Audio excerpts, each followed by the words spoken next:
El primer punto que vamos a ver para hacer la radiación o el relleno de puntos con estación total son los puntos de control. Aquí tenemos un ejemplo de los puntos de control en una plaqueta de aluminio, que tengamos un punto definido, tenemos la fecha y el número, y además está en un macizo de hormigón que está dentro de la superficie, según los términos de referencia en dimensiones y demás características. Hay proyectos que no exigen nada, pues se puede usar un clavo, una estaca, varillas de acero. Está en función a lo que se permitiría hacer en el proyecto. Los puntos de control podrían ser hechos mediante un ajuste con postproceso de GPS o GNSS para puntos estáticos, o también podríamos usar una metodología en RTK o NTRIP, dependiendo las especificaciones que tengan los términos de referencia para poder realizar estos proyectos. Entonces, ¿qué tenemos? Dice que las estaciones totales, sin importar la marca, todos están diseñados para realizar lo mismo. No interesa, podemos hacer trabajos de levantamiento, replanteo, cálculo de áreas, líneas de referencia, altura remota y otras aplicaciones que, dependiendo de cada modelo y cada equipo, cada marca, tendrán unas más aplicaciones que otras.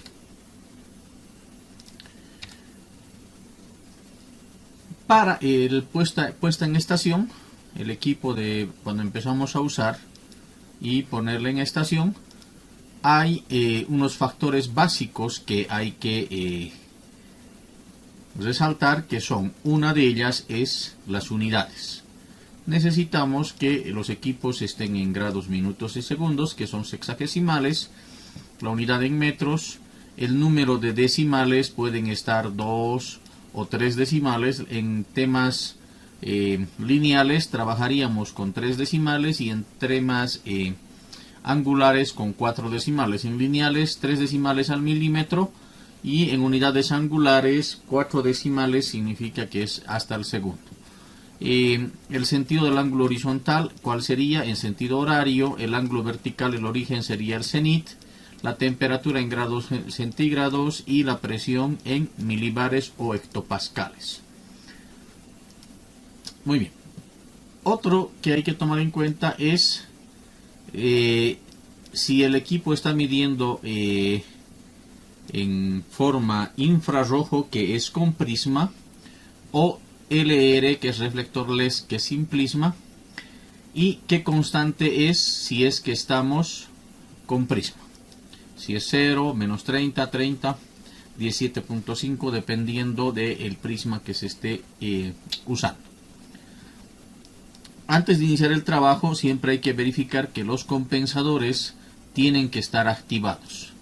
El no tener los compensadores activados es un gran riesgo de cometer errores, porque en algún momento el equipo podría estar inclinado más allá del rango de corrección, y por lo que el error sería fuera de la tolerancia.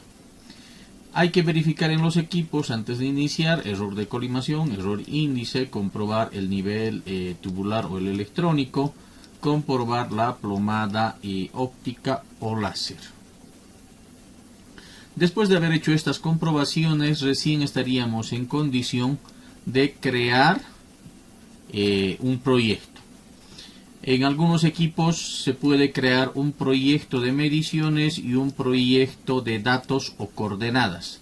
El proyecto de mediciones es donde va a guardar las mediciones realizadas, y el proyecto de datos es, o el de coordenadas, es de dónde va a llamar. Normalmente, para no tener complicaciones, usamos el mismo proyecto de donde se va a guardar las mediciones y de donde se van a llamar los datos. Para la puesta en estación necesitamos hacer la medición de la altura instrumento y la altura prisma. Una vez que tenemos esos datos y tenemos las coordenadas conocidas, este, norte y elevación del punto ocupado, y las coordenadas de la orientación igual este, norte, podríamos trabajar directamente con una metodología que es punto estación conocida y orientación conocida. Entonces con esto ya podríamos calcular el norte, porque al momento de estacionarnos el equipo, ¿qué es lo que calcula? Es lo que impone el 0 grados, 0 minutos y 0 segundos hacia el norte. En caso de que los puntos conocidos de coordenadas conocidas podrían ser 1, 2, 3 o más puntos cuyas coordenadas conozco, pero sean inaccesibles. Por ejemplo, si yo tengo un poste metálico y las coordenadas me han puesto en el perno, no voy a poder instalar el equipo ahí. Entonces voy a tener que instalarme en un punto donde desconozco las coordenadas este, norte y la elevación, pero puedo visar dos o más puntos conocidos, a partir de los cuales puedo calcular las coordenadas del punto estación. Dicho esto, habríamos puesto el equipo en estación y ya estaríamos en condiciones de irnos a ya sea un trabajo de levantamiento, replanteo o al uso de cualquier otra aplicación. La nomenclatura para mediciones, cuando tenemos la barrita que está en la parte inclinada, en la hipotenusa del triángulo rectángulo, significa que es una distancia geométrica. La distancia geométrica es la distancia desde el eje del equipo hasta el eje del dispositivo de puntería o el accesorio de puntería, que en este caso sería un prisma. Esta sería mi distancia geométrica. Mi distancia horizontal es la proyección de esta distancia en el horizonte, ¿correcto? Y esta sería la diferencia de cotas entre la estación y el punto de orientación. Este sería mi desnivel o diferencia de alturas. Muchos indican a la distancia geométrica como distancia inclinada. En realidad, la distancia inclinada sería del punto de la estación al punto de la orientación o el punto medido. En este caso, esta sería la distancia inclinada, que no es lo mismo que la distancia geométrica. La distancia geométrica es del eje del instrumento al eje del dispositivo de puntería. ¿Por qué tenemos esta confusión? ¿Por qué a esta distancia geométrica, más de un topógrafo le llama distancia inclinada? Viene por el principio de que las mediciones más antiguas se realizaban con eclímetro. El eclímetro estaba apoyado en un bastón o jalón a una cierta altura. Entonces, suponiendo que mi bastón tenía coloreado cada metro en distintos colores, entonces, ¿qué pasaba? Que yo ponía el instrumento o el eclímetro en una altura y visaba a la misma altura. O sea, significa que yo ponía el eclímetro acá y medía a la misma altura. ¿Qué pasaba? Que mi altura instrumento y mi altura punto eran la misma. O sea, esta altura a partir donde estaba apoyando el eclímetro era la misma a la cual estaba leyendo. Por tanto, se anulaban. ¿Y qué pasa?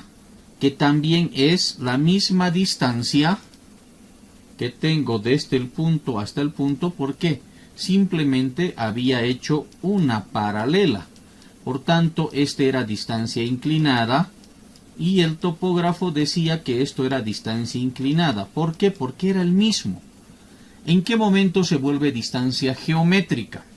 En que cuando no coincide la altura instrumento, con la altura punto, que es normalmente lo que pasa. Por ejemplo, si yo tengo 1.521, la altura instrumento, no voy a estar perdiendo el tiempo y colocando mi altura punto 1.521. Voy a poner 1.50 y listo. Por tanto, se vuelve distancia geométrica y no distancia inclinada. Valga la aclaración. Muy bien, la medición de distancia simplemente es la medición del tiempo de la señal en ir y volver.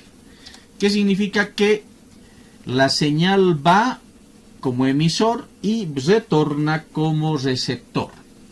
El tiempo medido dividido entre 2 por el número de fases o longitud de onda más la diferencia de fases, ¿correcto? Entonces con eso logra medir el tiempo, y ese tiempo por la velocidad de la luz nos da como si fuera distancia. Por tanto, la estación total no mide distancia, mide tiempo. Muy bien, para poner el equipo sobre el punto o la puesta en estación, ¿qué tenemos? Tenemos que el punto donde debería de estar, o sea acá, y el punto donde está. Esto puede ser un puntero láser o en caso de que sea una plomada óptica, seguramente tendremos la mirilla. Entonces, ¿qué vamos a tener? La mirilla donde está la plomada óptica. Esto tiene que ir acá. Entonces, para eso, ¿qué debemos hacer? Hacemos lo siguiente. Unimos con una línea imaginaria dónde está y dónde debería estar. Esa línea imaginaria nos indica cuál es el tornillo calante o tornillo nivelante que tenemos que mover. Y el movimiento del tornillo nivelante es perpendicular a la unión de los otros dos tornillos. ¿Qué significa? Que este tornillo se va a mover en este sentido. Va a ir en este o en este otro sentido. Obviamente, como el punto no está sobre también se va a mover en este sentido o en este sentido, dependiendo en el sentido del giro del tornillo nivelante o calante. Entonces, ¿hasta qué momento vamos a mover? Hasta que se alinee con otro tornillo. Entonces, ¿qué significa? Otra vez, trazamos una línea imaginaria, identificamos qué tornillo se va a mover, y ese tornillo se va a mover en forma perpendicular a los otros dos, y el puntero o la plomada óptica va a moverse hacia el centro. Obviamente también podemos ver cómo es que al momento de mover el tornillo calante, igual la plomada se va a mover. Igual el nivel esférico se va a mover. Ok, una vez que ya hemos conseguido poner en el punto, nos toca ahora colocar el nivel esférico al centro. Si bien ahora ya estamos sobre el punto, ya sea con la plomada láser o la plomada óptica, ya estamos sobre el punto, ahora nos toca poner el nivel esférico nivelado. Por tanto, unimos con una línea imaginaria dónde debería de estar y dónde está, para identificar qué pata del trípode vamos a mover. En este caso no movemos los tornillos calantes, sino movemos las patas del trípode, porque si moviéramos el tornillo calante haríamos que se mueva el puntero láser o la plomada óptica. Por tanto, si el nivel esférico la burbuja está alejada del punto, significa que está muy elevado el otro extremo, por tanto hay que subir la pata. Si estuviera más cerca hacia la pata que estamos moviendo, entonces tendríamos que bajar. ¿Hasta qué momento subimos o bajamos? Hasta que se alinee con otra pata. Por tanto, trazamos nuevamente una línea imaginaria entre el punto donde está y donde debería estar para poder identificar la pata del trípode que hay que mover. Entonces tenemos la línea, por tanto identificamos, está alejado, por tanto hay que subir. Por tanto, y ahí ya tendríamos puesto en el punto y la burbuja nivelada o el nivel esférico nivelado. Después tenemos que hacer unas verificaciones iniciales, por ejemplo, que el nivel electrónico esté calibrado, que la plomada láser o óptica esté calibrado, las correcciones por presión y temperatura estén hechos, como habíamos indicado antes, y también la constante del prisma. Muy bien, ¿cómo verifico el nivel electrónico? Simplemente centreo y empiezo a girar 180 y mi plomada, mi nivel electrónico no debería de haberse movido. Nuevamente retorno y veo que no se mueve mi nivel esférico, entonces significa que está calibrado. ¿Qué pasaría si el nivel esférico al giro de 180 o el nivel electrónico en este caso a girar 180 se desfasa fuera de la tolerancia? Entonces es muy probable que ese equipo hay que enviar a un servicio técnico. Lo mismo pasa con verificar la plomada láser u óptica. Empezamos a girar. Si la plomada no se mueve, solo gira sobre el mismo punto, está bien. Si la plomada empezara a hacer círculos, significa que la plomada láser u óptico estaría descalibrado y se requiere hacer un servicio técnico. Luego hacemos las correcciones por presión y temperatura según en el horario que estamos. Por ejemplo, en un día al amanecer podemos estar con temperaturas relativamente bajas.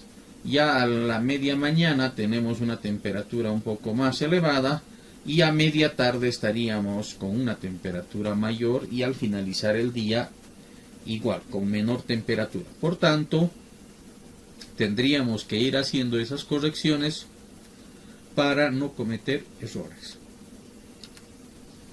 Esos errores, en caso de que nuestro equipo no disponga de el cálculo de las correcciones de partes por millón de una forma directa, también podemos hacer el uso del ábaco. En el ábaco tenemos la elevación sobre metros del mar, intersectamos con la temperatura y tendríamos la corrección de partes por millón. En el caso de los equipos, por ejemplo, podemos introducir la temperatura a 25 grados y la elevación ponemos a 2600 como estamos en el ábaco, y nuestra corrección debería de estar cerca a los 80, bueno, cerca a los 90, en este caso 90 y un poquito más, porque si ven la intersección está un poquito más por encima del 90. Entonces podemos verificar igual este ábaco que usamos para equipos que no tengan un cálculo automático de las correcciones en partes por millón.